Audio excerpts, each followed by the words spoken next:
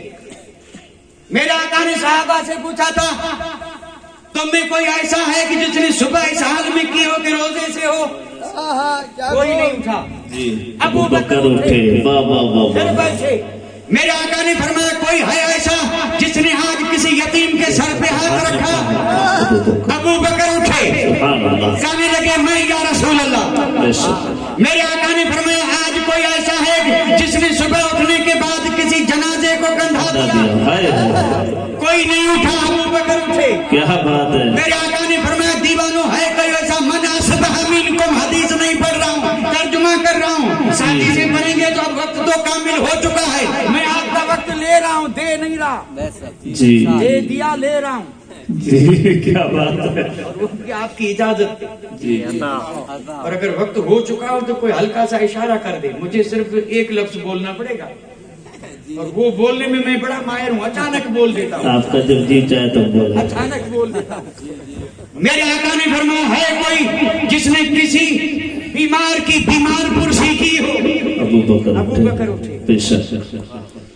جو سوال میرے آقا نے کیا ہر سوال پہ ابو بکر اٹھے. اور جب سب پہ اٹھے تو میرے آقا نے فرمایا جنتی دیکھنا ہو تو اسے ابو بکر کو دیکھ رہے. ہائے ہائے ہائے کیا بات ہے. فرمایا جس میں یہ شانیں ہوں وہ جنتی. اور یہاں میرے نبی کے پوچھنے سے غرض یہ تھی، نبی جانتے تھے کہ یہ سب کام ابو بکر کر کے آیا ہے، لیکن پوچھا اس لیے تھا کہ قیامت تک آنے والے جنت کی آرزو تو بہت رکھیں گے، لیکن بتا دیا جائے کہ جنت میں جانا ہے تو یہ کرنا پڑے گا. جنت میں جانا ہے تو یہ کرنا پڑے گا، اور یہی جو کرے گا وہ جنت میں. اور یہاں بیمار کرا رہے ہیں اور قریب سے جا رہے ہیں. کسی میں اتنی بھی ہمت نہیں کہ جا کے پوچھے کیسے ہو، کیسے ہو. کیا بات ہے. اور کہتے ہیں ہمیں کیا تمہیں کیا، تو کل بھی کوئی کہے گا ہمیں کیا. کیا اللہ. جیسے کو تیسا. واہ واہ واہ واہ. آج ہم کہہ رہے ہیں ہمیں کیا، تو کوئی وقت آئے گا کہ کوئی ہو سکتا ہے کہہ دے کہ تو جان تیرا کام ہمیں کیا. اللہ. پھر کہاں جائیں گے؟ اللہ. صحابہ کا مجمع. میرے آقا نے فرمایا میرا رب فرماتا ہے 360 خصلتیں ہیں، ایسی عظیم خصلتیں ہیں، ایسی رب کی پیاری خصلتیں ہیں، اگر ان میں سے ایک خصلت اللہ اپنے فضل سے اپنے کسی بندے کو دے دے، اسی ایک خصلت سے وہ جنتی. اللہ. 360 خصلتیں ہیں اور اللہ اگر کسی کو ایک ہی دے دے تو وہ ایک خصلت اسے جنتی بنا دے. بنا دے. ہائے ہائے ہائے. لیکن وہ ملتی اس کو جسے رب دے. دے. اللہ اپنے فضل سے ان 360 خصلتوں میں سے ایک دے دے تو وہ ایک خصلت اسے کیا بنا دیتی ہے؟ جنتی بنا دے. سامنے کون بیٹھے ہیں؟ سب جنتی. سب جنتی. ہائے ہائے ہائے. سامنے بیٹھے ہیں سب جنتی، لیکن ان جنتیوں میں بھی ایک جنتی اٹھا. ہائے ہائے. اور یہ اٹھنے والا کوئی اور نہیں تھا، ابو بکر صدیق تھے. ہائے ہائے ہائے. ابو بکر کے عجز و نیاز کو دیکھیں، ابو بکر کی عاجزی کو دیکھیں، ابو بکر کی انکساری کو دیکھیں. یارے غار ہیں جن کے بارے میں آیتیں اتری، جن کی شان حدیثوں میں، جن کی شان اگلی کتابوں میں، لیکن عاجزی کا حال یہ ہے اٹھ کر کے عرض کرتے ہیں یا رسول اللہ ان 360 خصلتوں میں سے ایک خصلت میرے اندر بھی ہے کیا؟ اللہ. یا رسول اللہ ان 360 خصلتوں میں سے کوئی خصلت میرے. صدیق اکبر کا یہ عقیدہ تھا کہ میری اندر کی باہر کی خصلتیں میں جانوں یا نہ جانوں میرے نبی جانتے ہیں. بے شک. یہ صدیق اکبر کا عقیدہ تھا، کیونکہ یہ 360 خصلتیں ان کا کچھ تو باہری جسم سے تعلق ہے اور کچھ کا تعلق دل سے ہے. جی. میں کیسے سمجھاؤں؟ کیونکہ خصلت بھی عربی لفظ ہے. خصلت کہتے ہیں کس کو ہیں؟ جب یہ بھی پتا نہیں تو یہ 360 خصلتیں ایک مل جائے تو جنتی بنا دے. کون سی خصلت ہے؟ ایک کا نام لے لوں، اللہ کا سچا خوف ایک خصلت ہے جی. اور اس کا تعلق دل سے ہے. دل سے.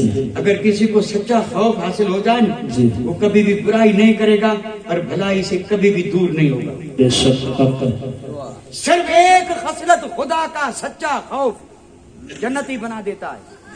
اور یہ قرآن سند دے رہا ہے اما من خاف مقام ربہ ونہى النفس عن الہوى فإن الجنۃ ہی المأوى. کیا بات ہے. یہاں یہ جو جنت ملی اسی ایک صفت سے ملی بے شک. اور ایسی 360 صفتیں ہیں.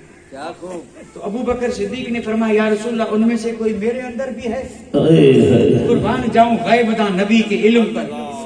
میرے آقا نے فرمایا ابو بکر قسم رب کی وہ 360 کی 360 تیرے اندر موجود ہے. سبحان اللہ سبحان اللہ. یہ ہے ابو بکر صدیق کا مقام. جی جی. وہ 360 پوری کی پوری موجود ہے ایک ذات میں. سبحان اللہ. جس کا نام ایک ہو تو جنتی بنا دے, ایک ہو جنتی بنا دے. اس میں ایسی 360 ہوں اللہ جنت اس کی مشتاق بن جائے. بے شک بنے گی کہ نہیں بنے گی؟ بے شک بنے گی.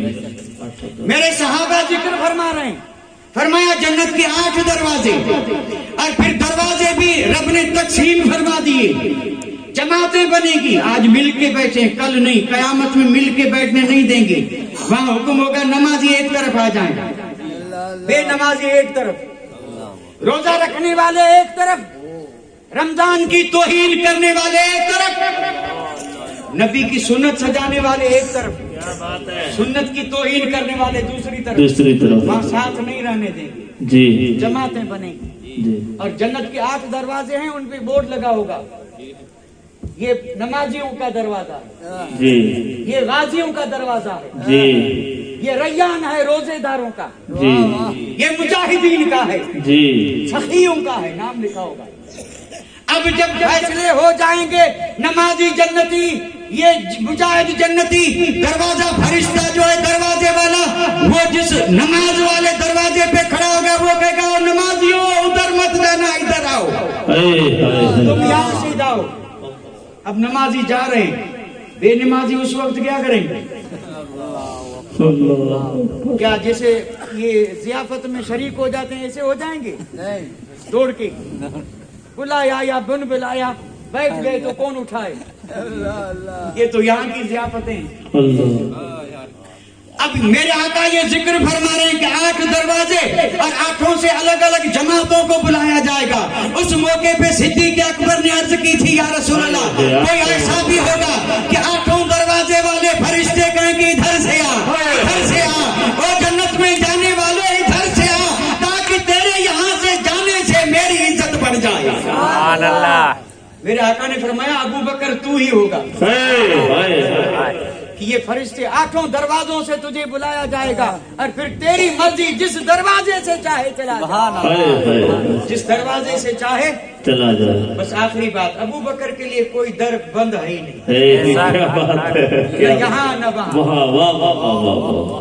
جنت کے دروازے بھی کھلے ہیں, اور جب آئے تھے میرے آقا کے دروازے پہ تو نبی نے اس وقت بھی دروازہ کھول دیا.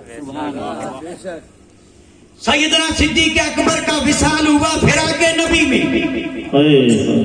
ایسے سچے عاشق تھے, میرے آقا نے وصال فرمایا, صحابہ فرماتے ابو بکر پگھلنا شروع ہو گئے, جسم برف کی طرح پگھلتا رہا. 2.5 سال یا 2.25 سال بھی نہیں ہوئے, فراق نبی نے ابو بکر کو اتنا نگھال کر دیا کہ آخری وقت آ گیا.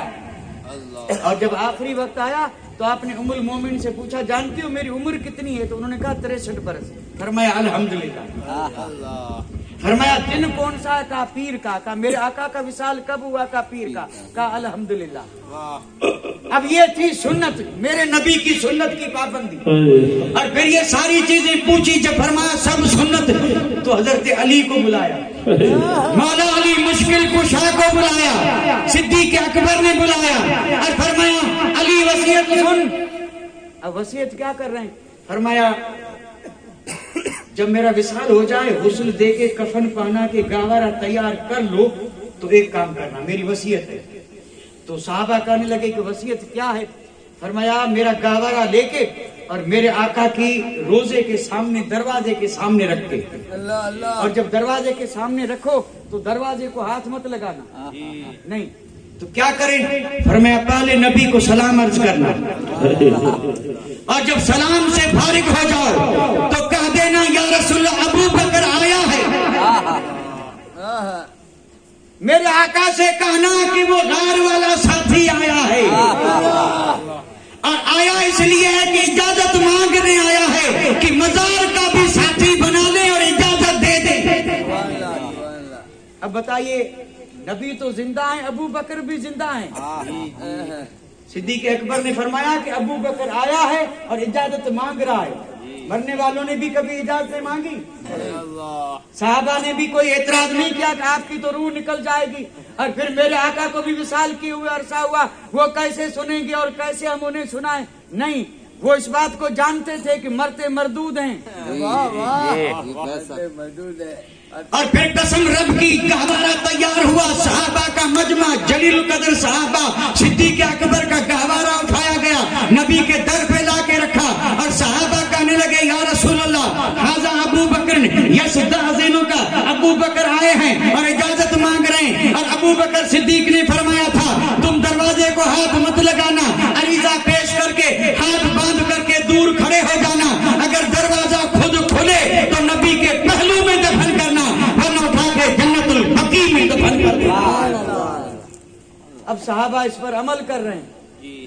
صدیق اکبر آئے مصطفیٰ کے در پہ، اور جب صحابہ نے کہا یا رسول اللہ ابو بکر آئے ہیں اور آپ کے پاس دفن ہونے کی اجازت مانگ رہے ہیں، تو قسم رب کی صحابہ فرماتے ہیں پہلے تالا خود کھلا، تالا کھلا تو کنڈی بھی کھلی، دروازہ بھی کھلا۔ کھولا کس نے؟ کھولا کس نے؟ اللہ اکبر۔ آپ بھی تو جھوم کے کہہ دیں میرے نبی نے جو حیات ہیں۔ اور صرف دروازہ ہی نہیں کھولا، بلکہ دروازہ کھلنے کے بعد آواز آنے لگی جلدی کرو جلدی کرو، ادخلوا الحبیب الی الحبیب فإن الحبیب للحبیب مشتاق۔ سبحان اللہ۔ میں دیر کیوں کر رہے ہو؟ محبوب تو محبوب کا کب سے مشتاق ہے، ذرا لے آؤ اور وصال ہو جائے۔ اور پھر میرے مصطفیٰ کے قریب دفن ہوئے۔ اچھا بس آخری جملہ، آخری بات نہیں، آخری جملہ، جو جتنا مصطفیٰ سے قریب ہوگا اتنا ہی افضل ہوگا یا نہیں؟ کیونکہ فضیلتیں سب وہیں سے آ رہی ہیں۔ جس کو بھی ملا، جتنا بھی ملا، جب بھی ملا، جہاں بھی ملا، مل رہا ہے، ملے گا۔ ملا کہاں سے؟ لا و رب العرش، جس کو ملا، جو کچھ ملا ان سے ملا۔ بڑھتی ہے کونین میں نعمت رسول اللہ، سب فضیلتیں مل رہی ہیں کس سے؟ رسول اللہ کی دربار سے۔ اور جو جتنا قریب اس پہ کرم بھی اتنا۔ نہ ماننے والوں سے کہہ دو آج بتاؤ مصطفیٰ کے قریب کون ہے؟ ابو بکر میرے آقا سے سب سے زیادہ قریب آج کون ہے؟ جواب ایک ہی بنے گا، ابو بکر۔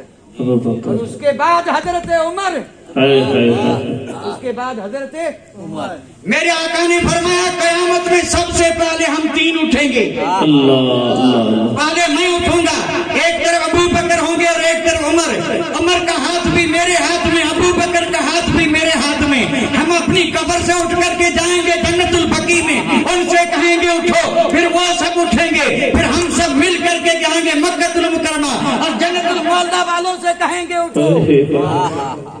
یہ ہے میرے آقا کی شان اور عظمت۔ صدیق اکبر جیسا امت میں انسانوں میں کوئی نہیں، نبی شان والے۔